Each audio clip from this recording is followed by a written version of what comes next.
पण 10 ती गाय त्याच किमतीला गेली पाहिजे तर म्हणायचा तो पशुपालक हुशार आहे आणि आदर्श आहे. आता ग्रुपला बघत असतो की ज्यांना आमच्या एवढ्या गाय 25 लिटर द्यायचे ते आहेत तरी आम्हाला परवडा नाही आणि 17-18 लिटर देणाऱ्याला कसं परवडत असं. अरे परवडते म्हणून धंदा केलाय ना, तर एका दिवसात बंद केला असतं. 27 रुपये अशा पद्धतीचा दर आहे. तर म्हणजे तुम्ही ज्या काही यशोदा गाथा दाखवता तर ह्या खोट्या दाखवताय तुम्ही, म्हणजे की शेतकऱ्यांना आज दूध धंदा परवडत नाही आणि तुम्ही परवडताय कसं म्हणताय. तर याला काय उत्तर आहे आपल्याकडे धंद्यात? माझी अजून एक सांगणे की ज्याला धंदा परवडत नाही त्यांना स्पष्ट करू नका, त्या गाय ऐकून टाका. त्यांच्या त्यांच्या जागेवर एखादा दुसरा युवा पशुपालक, अनुभवी पशुपालक उतरून करा. तुम्हाला जर वाटलं मी करू शकतो तरच या धंद्यात उतरा, अन्यथा ह्या धंद्यात पडू नका, स्वतःचं नुकसान करून घेऊ नका. बरोबर. आणि सगळ्यात महत्वाचं त्या पशुपालकाची खरी परीक्षा कुठं असते तर पावसाळ्यामध्ये असते. आज पावसाळ्यात 2-2 एकरावर एवढी मोठी वजी आणावं लागतात. एवढं सोपं ना धंदा करणं. कोणी विश्वास ठेवू द्या नाहीतर नाही ठेवू द्या, आपल्याला काही फरक पडत नाही त्याचा. आम्ही फायद्यात आहे हे सगळ्यात महत्वाचं आहे.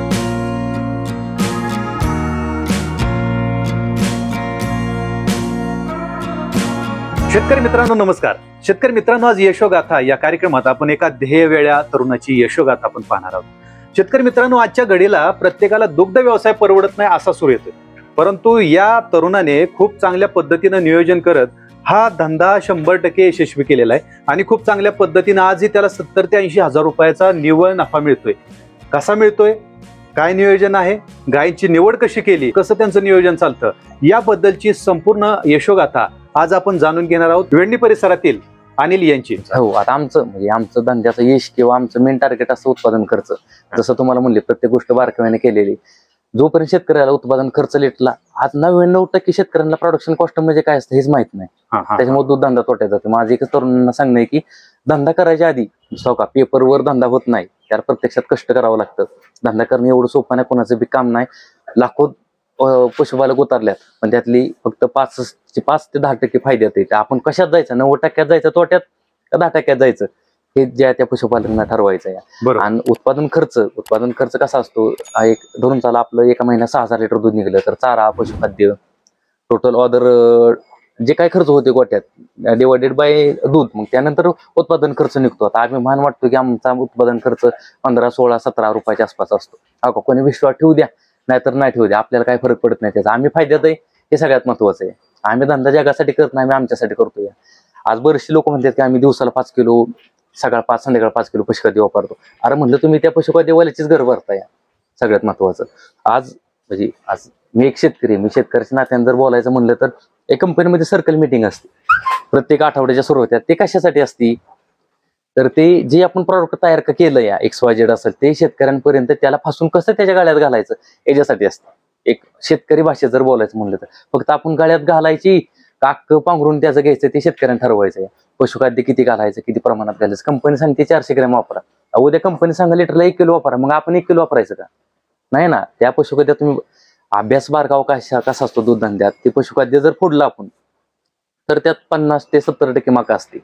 हे पशुपालकाच्या लक्षात आले पाहिजे की त्या पशुखाद्यामध्ये 70% मका आहे. एक लक्षात घ्या शेतकऱ्यांनो, चारा पशुखाद्य हे चाऱ्यापासून बनलंय. पशुखाद्य अजून लक्षात घ्या, पशुखाद्य हे चाऱ्यापासून बनले, चारा काय पशुखाद्यापासून बनलेला नाही. मग कशावर द्यायचा, चाऱ्यावर द्यायचा का पशुखाद्यावर द्यायचा हे तुम्ही ठरवा. आणि आमच्या गोट्यातलं जर सांगायचं म्हणलं तर आम्ही तर दिवसाला आता 175, 72, 71, 180, 85 चालला होता काटा, पण उन्हामुळे दूध कमी पडले. टेम्परेचर 40+ चाललंय, 170च्या आसपास काटा चाललाय आता. तर याला फक्त आमचं 47, 46, 48, 46च्या आसपास किलो पशुखाद्य लागतं.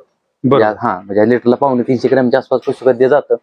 ते बी का की आपलं गुणवत्तेचा चारा आहे. माझं एक प्रत्येकाला सांगणं असतं की दूध धंदा करायचा असेल तर मेन जे पिलर येतं, जसे माणसाच्या मूलभूत गरजा आहेत अन्न, वस्त्र, निवारा आणि शिक्षण, तशा दूध धंद्याच्या मूलभूत गरजा कुठल्या त्या निवारा, स्वच्छ पाणी, स्वच्छ चारा, उत्कृष्ट व्यवस्थापन त्याचं, ह्या गोष्टी त्या पशुपालकांना लक्ष देणं गरजेचं आहे. बरोबर. आता कष्ट हा शब्द येतोय आपल्या बोलण्यातून सारखा, तर किती कष्ट आहे ह्या व्यवसायामध्ये? आतापर्यंत काय अनुभव आला आपल्याला? धंद्यामध्ये स्मार्ट वर्क बरोबर डॉंकी वर्क सुद्धा करावं लागतं. आज पावसाच्या काळात 2-2 एकरवरून मका डोक्या बांधावं लागते. तिथं तुमचं स्मार्ट वर्क नाही, हार्ड वर्कच करावं लागतं तिथं. आलं का लक्षात? आज मुरगास, ठीक आहे, मुरगास करणं हे चांगले, पण ते त्या एकदम 3-3 लाख गुंतवणं जर शक्य नसेल, आता आमच्याकडे अजून एवढी पात्रता नाही की आम्ही 10 लाखाचा मुरगास करू शकतो किंवा 5-5, 6-6 लाखाचा मुरगास करू शकतो. आज जसं तुम्हाला म्हणलं कष्ट आता हो का कष्टाला पर्याय नाही. दूध धंद्यात कष्ट हे करावंच लागतं, धारा काढावंच लागतात, वैरण आणावंच लागते. आणि सगळ्यात महत्वाचं त्या पशुपालकाची खरी परीक्षा कुठं असते तर पावसाळ्यामध्ये असते. आज पावसाळ्यात 2-2 एकरावर एवढी मोठी वजी आणावं लागतात. एवढं सोपं ना धंदा करणं. असे बरेचसे तरुण येतात, मी बीटेक झालोय, मी MA झालोय, XYZ, आम्ही सिटीत राहतो, असं आम्हाला धंदा करायचा आहे. बघा पोरांनो, तुम्ही आधी आमच्या गोठ्यामध्ये किंवा अदर गोठ्यामध्ये महिनाभर काम करा. तुम्हाला जर वाटलं मी करू शकतो तरच या धंद्यात उतरा, अन्यथा ह्या धंद्यात पडू नका, स्वतःचं नुकसान करून घेऊ नका. बरोबर. आता काही शेतकरी म्हणतात की आता आम्हाला आई या दरात, म्हणजे आता काही लोकांकडे 22 रुपये, 25 रुपये, 27 रुपये अशा पद्धतीचा दर आहे. तर म्हणजे तुम्ही ज्या काही यशोदा गाथा दाखवता तर ह्या खोट्या दाखवताय तुम्ही, म्हणजे की शेतकऱ्यांना आज दूध धंदा परवडत नाही आणि तुम्ही परवडताय कसं म्हणताय. तर याला काय उत्तर आहे आपल्याकडे? आता हो का जीवनात अडचणी आल्या म्हणून आपण जीवन सोडून देत नाही. सगळ्यात महत्वाचं मी अजून सांगतो की जीवनात अडचणी आल्या म्हणून आपण जीवन सोडून देत नाही. तर धंद्यात माझी अजून एक सांगणे की ज्याला धंदा परवडत नाही त्यांना स्पष्ट करू नका, त्या गाय ऐकून टाका. त्याच्या नादात त्यांच्या जागेवर एखादा दुसरा युवा पशुपालक, अनुभवी पशुपालक उतरलो. स्पष्ट दूध धंद्याच्या नावानं, दराच्या नावानं कोणीच रडू नाही. सगळ्यात महत्वाचं हो का 27 ठीक आहे, प्रत्येक भागात 27 असेल, 28 असेल, 30 असेल, भागानुसार 25 असेल. पण जर तुम्ही सगळ्यात महत्वाचं मी जसं तुम्हाला म्हणलं गुणवत्तापूर्ण दूध कशाला म्हणायचं, मग तुम्ही 200 लिटर दूध घालताय तर तुमची क्वालिटी लागत असेल 3-0-2-9 तर काय त्याचा उपयोग आहे. आज आमच्या फार्मचा बल्क जर अॅन्युअली जर बघायला गेलं तर 4-4 प्लस आहे. म्हणजे सगळ्यापेक्षा आम्हाला 2.5 रुपये, 2 रुपये, 1.5 रुपये दर जास्त मिळतो. हे कशामुळे मिळतो, दर दिवसाला आम्हाला आता धरून चाल 36,500 लिटर आमचं दूध निघले तर 36,500 गुणिले 2 75,000 रुपये झाले ना समते. म्हणजे वर्षाला 1.5 लाख रुपये जर आपल्यानुसार गुणवत्तेमुळे मिळत असतील तर अजून कशाला वरडायचे त्या दूधदाराच्या नादानं, दूधदाराच्या नावानं. सगळ्यात महत्वाचं पशुपालकांनी लक्षात घेतलं पाहिजे की कमीत कमी खर्चात जास्तीत जास्त दूध कसं निघेल. असं बरेचसे लोक म्हणतात की आमच्याकडे 25 लिटर, म्हणजे ग्रुपला बघत असतो की ज्यांना आमच्या एवढ्या गाय 25 लिटर द्यायचे ते तरी आम्हाला परवडा नाही, 17-18 लिटर देणाऱ्याला कसं परवडत असं. अरे परवडते म्हणून धंदा केलाय ना, तर एका दिवसात बंद केला असता. हो, दुसऱ्याचं घर कशाला भरायचंय. सगळ्यात महत्वाचं पशुखाद्य स्वस्त आहे का कुठली गोष्ट स्वस्त, या गोष्टी शेतकऱ्यांना लक्षात घेतल्या पाहिजेत. उत्पादन खर्चावर लक्ष दिलं पाहिजे. कमीत कमी खर्चात जास्तीत जास्त कसं दूध निघेल हे सगळ्यात महत्वाचं बघितलं पाहिजे.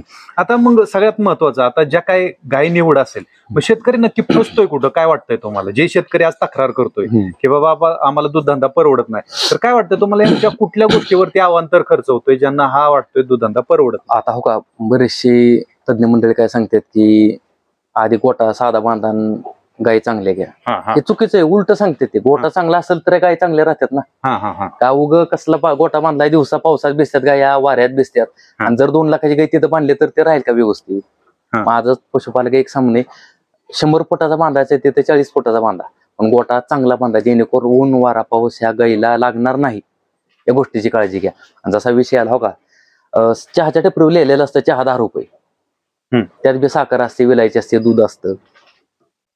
आणि हॉटेल ताजमध्ये तिथं लिहिलेलं असतं चहा, टी लिहिलेलं असतं, लेमन टी असेल, फ्रेश टी असेल, त्याची किंमत असते 100 रुपये, 200 रुपये. दोन्ही चहाच येतं, फक्त आपण चहा कुठला प्यायचा हे आपण ठरवायचं. या टपरीवरचा प्यायल्यानंतर बी 30 स्वाद मिळणार आहे आणि ताज हॉटेलचा प्यायल्यानंतर 30 मिळणार आहे. फक्त आपण टपरीचा प्यायचा का ताज हॉटेलचा प्यायचा हे ठरवायचं. मग त्या पशुपालकांनी एकच लक्षात आणलं पाहिजे की 50,000ची गाय घेऊन 4,000 लिटर दूध काढायचं का 2 लाखाची गाय घेऊन 4,000 लिटर काढायचं. आणि 2 लाखाची गायचा विषय नाही, तुम्ही 3 लाखाची गाय असू द्या, 1 लाखाची असू द्या, पण 10 येतं पिळून ती गाय त्याच किमतीला गेली पाहिजे तर म्हणायचा तो पशुपालक हुशार आहे आणि आदर्श आहे. नाहीतर 2 लाखाची बरेचसे तरुण असे करतात की माणसं आज लाखाच्या 1.5 लाखाच्या गाय आणायच्या आणि 2-3 वर्षानंतर 15,000 20,000 लिकायच्या. आज आमच्या फार्म मध्ये अशी कंडिशन की 40-45,000 घेतलेल्या गाया 97-96,000 दराच्या काळात विकल्यात आम्ही. बरं म्हणजे विकण्याचं कारण आज खाली कमेंट मध्ये लगेच पडतील की तुम्ही का विकताय, एवढं सांगताय की एवढं परवडतो. कसं होतं आम्ही दोघंच करायला या. इथून मग आमचा बंधुराज होता, होम टू वर्क चालू होतं, त्याच्यामुळे तो साथीला होता, पण तो गेल्यामुळे सगळ्या एवढ्या 28 लहान मोठ्या जनावरांचं लोड आमच्या दोघांवरती आलेला आहे. आणि ते बघत बघत बाकी सगळे शेतातलं पण बघायला लागतं. एवढं सोपं नाही, अगदी बाहेरनं कष्ट. आम्हाला जेवायला 12 आणि 1 वाजतात. एक लक्षात घ्या, रोजचं जेवण आमचं 12-1 वाजता होतं, संध्याकाळी कधी झोपलं असं होतं. बरोबर, म्हणजे की खूप कष्ट आहेत आणि या कष्टातून तुम्ही हे उभा करता आणि कष्टाला पर्याय नाही, तुम्ही पहिल्यांदा सांगितलं. आणि ज्या शेतकऱ्यांना कष्ट करायचंय, ज्या तरुणांना कष्ट करायचंय त्याचाच हा व्यवसाय आहे. बरोबर, म्हणजे की आज जरी दुधाला दर कमी आहे तरी परवडेल असं तुमचं मत आहे.